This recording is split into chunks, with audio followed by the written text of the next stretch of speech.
Nah,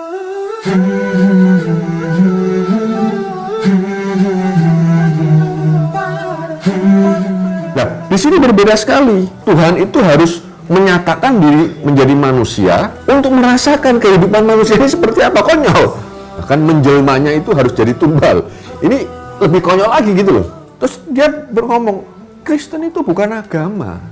Kristen itu pengikut Kristus. Dihapusin aja agama. Makanya nek ono wong Islam murtad iku motone moto duiten. Ini SD mojo ditiru.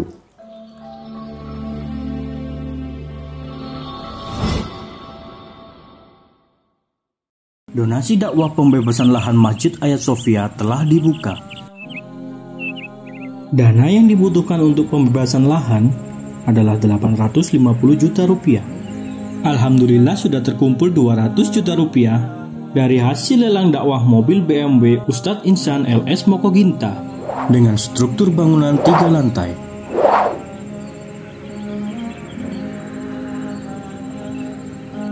Donasi bisa Anda kirimkan melalui rekening di bawah ini. Dengan ketentuan transfer, 3 digit terakhir diganti dengan 008. B'Shem Adonai HaRahman HaRahum Hatehillah Ledonai Rabban Ha'alamin HaRahman HaRahum Molech Yom Haddin Otcha Abedin Ubikha Mistay'im. Karena sekali lagi ada banyak juga di antara saudara kita itu yang alergi ya, dengan kristologi. Ngapain lu belajar kristologi? Ngapain lu pelajari agama orang lain? Kita mempelajari justru ini untuk membentengi akidah kita. Karena mereka itu diajarkan untuk memurtadkan orang ya, dengan amanat agungnya. Jadikanlah semua bangsa muridku baptisnya dengan nama Bapa, Putra, dan Roh Kudus. Ini senantiasa saya ulang-ulang ya kalau beberapa tahu saya, karena memang ini pegangan mereka. Jadi kita supaya paham yang dikatakan Al-Quran itu benar. Sebelum kita mengikuti milah mereka, mereka nggak akan berhenti. Sampai kiamat pun mereka pasti akan melakukan ini. Dan yang menjadi pertanyaannya, terus Tuhannya di mana? Kok nyuruh umatnya, jemaahnya cari anggota? Jadi begini saudara, saya akan membahas tauhid versus tauhid Kristen atau disebut Trinitas. Karena sekali lagi begini, mereka juga menyumurkan atau menyamarkan bahwa Trinitas itu juga tauhid. Di dalam penginjilan mereka juga mengatakan begitu. Podo. Tuhan wong Islam, wong Kristen tuh podo. Kristen juga tauhid, tapi tauhidnya ada Bapa, ada Putra, ada Roh Kudus. Ya, yang pertama begini. Di dalam tauhid itu dengan jelas bahwa Tuhan itu tidak tampak, bahwa Tuhan itu Allah kita itu mengampuni manusia itu secara langsung, dan manusia ini diberi kemampuan untuk memperbaiki diri. Jadi artinya bahwa ketika Tuhan menciptakan manusia, Tuhan juga sangat berkemampuan untuk mengampuni. Dan manusia itu diberi hak. Kalau dia bilang manusia itu kehendak bebas, betul, tapi ambiguitas dengan pernyataannya. Asal kamu percaya, kamu diselamatkan. Berarti kehendak bebas itu nggak berfungsi dong. Nah, udah diselamatkan, ngapain? Justru kita inilah yang menetapkan, melakukan kehendak bebas itu. Nah, kon lakoni dosa, awakmu dhewe sing juga iso memperbaiki dengan izin Allah tentunya ya. Ini Masya Allah luar biasa banget ya. Itu dikatakan ada istilah Ghafurur Rahim itu maha pengampun ya. Nah, seperti itu. Jadi dengan cara apa? Dengan cara mengutus nabi-nabinya. Ya, mulai dari Musa, Ibrahim turun ke bawah, Nabi Adam sampai kepada Nabi yang kita cintai, Nabi Muhammad SAW. Ini kan dengan cara mengutus para nabi-nabinya untuk mengingatkan umat manusia ini gitu loh. Nah ini berbeda dengan konsep ketuhanan daripada Trinitas. Tuhan itu tampak, Tuhan itu menjelma, Tuhan itu ingin merasakan kehidupan kita. Tadi pertama, bahwa di dalam Islam Tuhan itu tidak tampak, tapi bisa dirasakan. Keagungannya itu semua bisa. Contoh kita ke pantai ada tapak kaki kan, kita kan nggak lihat orangnya, tapi kita yakin dan percaya 10.000% bahwa itu orang yang lewat di situ kan nggak kelihatan ya, kurang lebih sama seperti itu. Itu sangat realistis dan idealis gitu loh. Nggak mungkin tapak kaki kita ngomong itu macan, nggak mungkin kan istilahnya seperti itu.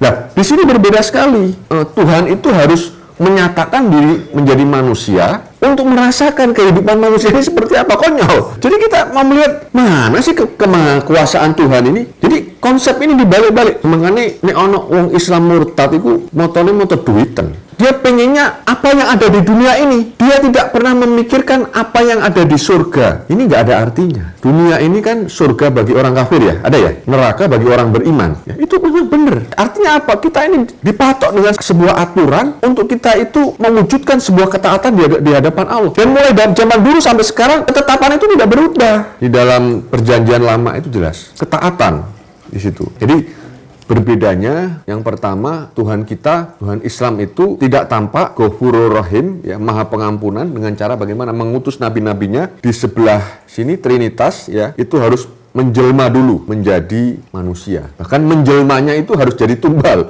Ini lebih konyol lagi gitu loh. Kalau saudara utang yang bayar siapa? Sendiri kan? Antum sendiri kan? Oke lah, suatu ketika orang tua kita yang bayar. Masih logis lah ya. Kalau orang tua kita sudah nggak ada, terus kita utang numpuk, ya masa juga orang tua kita yang bayar, saudara kita yang bayar, ini dibuat nakut-nakuti. Dosa warisan ini dibuat nakut-nakuti. Kon nggak bisa diselamet no. Dosa nenek moyangmu kok wis akeh, nemplek sampai awakmu. Lah sing iso nebus apa? Ya Yesus. Dengan apa? Dengan mati pengorbanan di atas kayu salib. Ini ambiguitas sekali. Terkutuklah orang yang mati di atas kayu salib. Itu ayatnya sendiri kok ada di situ. Ya nanti punten bisa dicari lah ya, ada semua itu di situ. Makanya saya mau katakan, ini catat bagi kita semua. Mereka itu menggunakan teologi politik. Apa itu teologi politik? Agama itu murni, agama itu suci, agama itu mulia. Ketika sebuah perbandingan agama yang tulus, suci, mulia yang diberikan kepada umat yang dipilihnya, ini politik.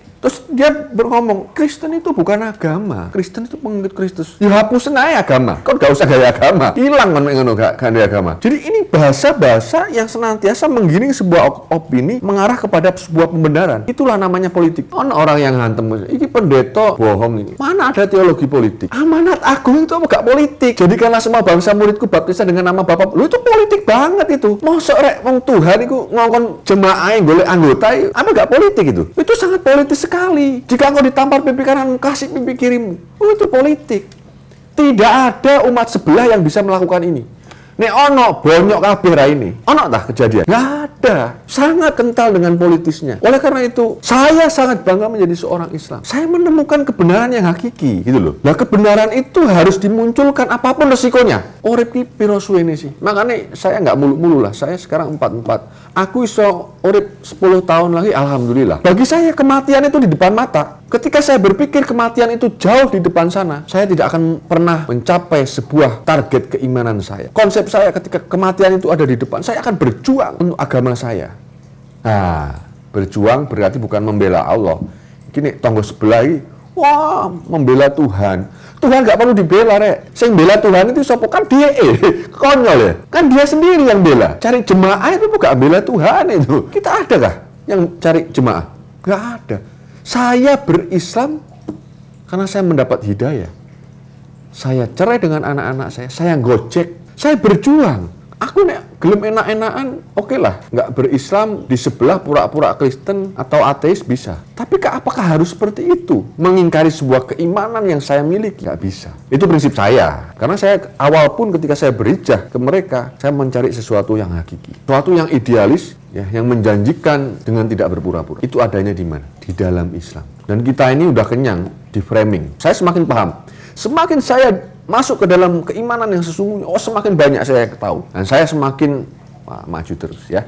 Dan lalu yang kedua, Quran surat Al-Hujurat 12. Di kalimat terakhir dikatakan, dan bertakwalah kepada Allah, sesungguhnya Allah Maha. Masya Allah, Maha itu sesuatu yang ekspektasi sekali. Bukan hanya menerima, Maha. Asal apa? Bertakwa. Ini sesuai dengan Allah itu Esa. Tidak ada juru selamat yang lain kecuali aku. Itu sama. Dengarlah hai orang Israel, Tuhan Allah itu Esa. Kasihilah Tuhan Allahmu dengan segenap hatimu dan dengan segenap jiwamu dan dengan segenap kekuatanmu. Inti dari ayat yang kelima, kasihilah Tuhan Allahmu bla bla bla, itu juga sebuah ketaatan. Dan nanti di beberapa referensi ayat sama, sebetulnya di dalam Al-Gujarat tadi juga sama. Di dalam Bibel juga Allah itu mengampuni, nggak perlu sebuah pengorbanan mati di atas kayu salib, itu nggak perlu. Tapi coba kita lihat, kalau di dalam Trinitas tadi jelas Tuhan itu mengampuni secara langsung dan Maha Pengampun asal kita hidup dalam sebuah ketaatan. Kalau di dalam Trinitas dikatakan pengampunan pengorbanan harus dengan anaknya yang tunggal. Nah ini sebetulnya banyak pertentangan di dalam Bible itu sendiri. Coba dibuka di dalam Yohanes 3 ayat 16. Karena begitu besar kasih Allah akan dunia ini, sehingga ia telah mengaruniakan anaknya yang tunggal, supaya setiap orang yang percaya kepadanya tidak binasa, melainkan beroleh hidup yang kekal. Ya. Jadi meh oleh surga itu harus ngurbakno Tuhan isi. Ini konsep mereka. Tapi apakah ini benar? Coba Imamat 18 ayat 21. Imamat 18 Nggih. 21. Ya. Jangan menyerahkan salah seorang anakmu untuk dikurbankan dalam pemujaan Molok. Karena perbuatan itu menghina nama Allah Tuhanmu. Di sini korban itu dilarang gitu loh. Ini kan bertentangan. Coba baca lagi di dalam Yeremia 32 ayat 35. Kalau tadi Yohanes harus mengorbankan, begitu besar kasih Allah, Allah sendiri mengorbankan. Lah ini imamat ini dikatakan tadi janganlah engkau mengorbankan. Larangan kan? Dipertegas lagi Yeremia 32 35. Coba boleh dibacakan. Mereka membangun mesbah-mesbah untuk Baal di lembah Hinom. Ya. Dan mempersembahkan anak-anak mereka kepada dewa Molok. Dewa Molok. Padahal aku tak pernah menyuruh mereka melakukan hal itu. Bahkan tak pernah timbul dalam pikiranku bahwa mereka melakukan perbuatan sekeji itu dan perbuatan orang Yehuda berdosa. Nah, jadi nggak ada perintah untuk mempersembahkan, itu nggak ada. Lagi apa menes yang dipersembahkan Tuhan. Loh, Tuhan itu dibayang dulu. Allah yang kita sembah, kita korbankan. Ini kan udah melanggar kaidah-kaidah keimanan tiga dewa gitu loh. Ini apakah ini harus dipertahankan gitu loh. Tapi memang sebuah dogmatika, doktrin itu kalau diajarkan sampai bayi akan dibawa sampai mati. Lalu yang selanjutnya, kalau di dalam tauhid, Allah itu berbeda dengan makhluk. Ini memang terjadi perbedaan berpikir. Kalau kita jelas konsepnya bahwa Allah itu berbeda dengan makhluk karena memang mempunyai posisi yang tidak bisa disamakan dengan apapun. Kalau di dalam kekristenan, di sini harus dengan itu tadi, dengan penebusan. Ya, kalau kita Allah itu maha tinggi, tidak bisa disamakan dengan makhluk, tapi di sini justru Allah itu sama dengan makhluk, sama dengan ciptaannya, tidak ada perbedaannya, bahkan dihinakan. Ya, makanya konsep yang terbalik-balik. Bisa dibacakan Imamat 5 ayat 14-15. Tuhan memberi kepada Musa peraturan-peraturan ini. Kalau seseorang dengan tidak sengaja berbuat dosa karena tidak sengaja, ya, catat. Dalam menyerahkan persembahan-persembahan yang diwajibkan untuk Tuhan, maka orang itu harus membawa korban ganti rugi. Membawa korban ganti, tidak sengaja membawa korban ganti rugi, ya. Korban itu harus seekor domba. Seekor domba. Ya. Yang tidak ada cacatnya. Tidak ada cacatnya. Dan dinilai menurut harga yang berlaku di kemah Tuhan. Di situ ada disebutkan enggak dosa yang tidak disengaja. Sebetulnya ini konsepnya di sini. Penebusan itu bukan berarti ya segala dosa. Jadi tidak sengaja berbuat dosa itu harus mempersembahkan korban. Bukan dengan yang dimaksud penebusan secara keseluruhan. Sebetulnya di sini disebutkan karena dosa tidak sengaja baru kita melakukan korban. Korbannya pun juga binatang, bukan manusia. Tadi ayat-ayat yang kita baca kan jelas itu bukan manusia. Manusia wah pelanggaran berat sebetulnya itu ya. Oke, kita lewat. Lalu yang ke selanjutnya, kalau di dalam tauhid itu coba kita baca di dalam Quran surat Al-Baqarah 160. Mungkin artinya saja ya, jika berbuat dosa di situ disebutkan Al-Baqarah 160. Ya. Kecuali mereka yang telah bertobat, mengadakan perbaikan mengadakan perbaikan dan menjelaskannya. Mereka itulah yang aku terima tobatnya diterima tobatnya. Ya. Masya Allah ya, diterima tobatnya. Sebetulnya sederhana kok. Tuhan ini maha kuasa, maha segala. Nah, ngapain repot-repot jadi manusia, nyelami hati manusia kayak opor iki rasane kan? Ya, jadi dosa itu harus ditebus oleh orang suci. Orang suci itu harus mati. Konsepnya sama. Kalau kita kan Tuhan itu kan Maha Kuasa. Asal kamu mau bertobat sungguh-sungguh, itu dikatakan Allah yang Maha. Masya Allah ya. Tapi di dalam Trinitas harus menjelma dulu. Harus dengan korban. Tapi sebetulnya sama konsepnya. Ya, coba dibuka di dalam Yesaya 1 ayat 11. Ya. Untuk apa itu korbanmu yang banyak-banyak? Firman Tuhan, aku sudah jemu akan korban-korban bakaran. Itu keliru, jangan gitu loh maksudnya. Dan anak lemak dari anak lembu gemukan, dari lembu jantan, domba-domba, kambing jantan, tidak kusukai. Jadi udah ada teguran gitu loh. Ayat 15, loncat saja. Apabila kamu menadahkan tanganmu untuk berdoa, aku memalingkan mukaku. Bahkan sekalipun kamu berkali-kali berdoa, aku tidak akan mendengarkan. Sebab tanganmu penuh dengan darah. Ini maksudnya gimana? Ya karena pengorbanan itu tadi. Gak mau Tuhan itu. Dengan pengorbanan itu salah. Jangan diteruskan. Wes stop. Gitu loh. Jelas kok hukum-hukumnya. Tapi memang secara teologi politik, mereka tetap bisa jawab. Karena apologetika, ilmu berdebat itu diajarkan. Jadi ayat per ayat, pasal per pasal itu diajarkan. Alkitab itu tidak ada perikop-perikopnya. Ini kan ada judul-judulnya nih. Dibagi judul. Ini nggak ada. Alkitab itu dulunya sama kayak Al-Quran. Polos. Oleh bapak-bapak gereja, dibuat per perikop dengan judul-judul. Nah, kayak ini. Kasih kepada Allah adalah perintah yang utama. Ini misalnya 20 ayat. Nanti di bawahnya diriset sama bapak-bapak gereja, senior-senior mereka dikasih judul. Ya. Kalau kita kan masih polos itu. Tapi kan berkaitan. Aslinya seperti itu. Bukan ada judul-judulnya, ini nggak ada. Dan untuk memperkuat dalil mereka dikasih footnote. Semacam footnote. Ya, ketika kita pencet, referensinya ada seperti itu. Ya, jadi mereka enak gitu. Kalau ini mau berbantah-bantah itu ada referensi-referensinya. Jadi gugatan saya kepada Yesus adalah Tuhan gugur. Saya dulu pembenci Islam. Super. Saya ini kan keturunan Chinese ya, keturunan Cina. Mama saya dan orang Cina secara keseluruhan itu mempunyai pemikiran yang negatif kepada Islam. Islam itu radikal. Islam itu tidak toleransi. Islam itu teroris. Islam itu tukang kawin. Ini kan frame yang jelek. Gini ya. Saya menjadi Kristen pada waktu itu. Saya ingin sebuah agama yang hakiki. Aku dewe jadi wong belarai warak. Ini tato penuh nih. Ya nun saya kaki-kaki ya. Nah, ini ada salib tapi bukan mirip Yesus, kok mirip Yudas ini.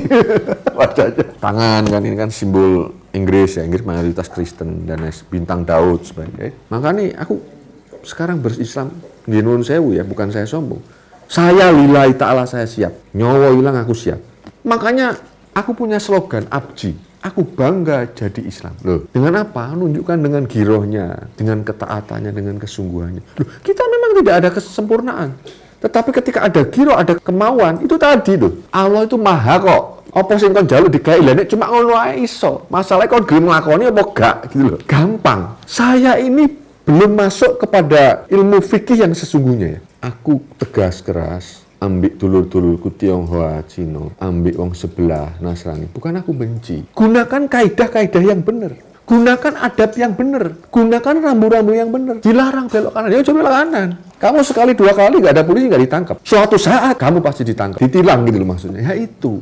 Tetangga sebelah katakan haleluya itu bahasa surga. Allahu Akbar itu bahasa empunya kerajaan surga. Ojo kalah. Lah dengo, bahasa surga ini bahasanya Tuhan. Ketika kamu mengatakan Allahu Akbar itu ada sesuatu energi yang masuk. Kalau orang beriman, saya sangat yakin. Makanya aku Dewi sebagai seorang Islam yang baru ya, banyak hal yang saya dapatkan di dalam Islam ini. Dan saya nggak akan berhenti. Ya. Makanya aku doa. Itu sering. Ini ekstrim, ojo ditiru. Aku berdoa sama Allah. Kalau aku nggak berguna, kasih mati ya. Secepatnya. Kalau nggak berguna. Buat apa gaya urip? Kalau tidak berguna buat iman dan Islam. Kecuali kalau kapasitasku jemaah ya nggak masalah. Ya kan? Amin, amin, boleh. Tapi kalau kita punya kapasitas, jangan. Antum punya kapasitas. Pergunakan itu. Dan hanya melalui kita-kita inilah panji-panji Islam akan ditegakkan. Intinya, ketika kita menegakkan agama Islam, bukan kita membela Allah. Allah yang membela kita. Wassalamualaikum warahmatullahi wabarakatuh.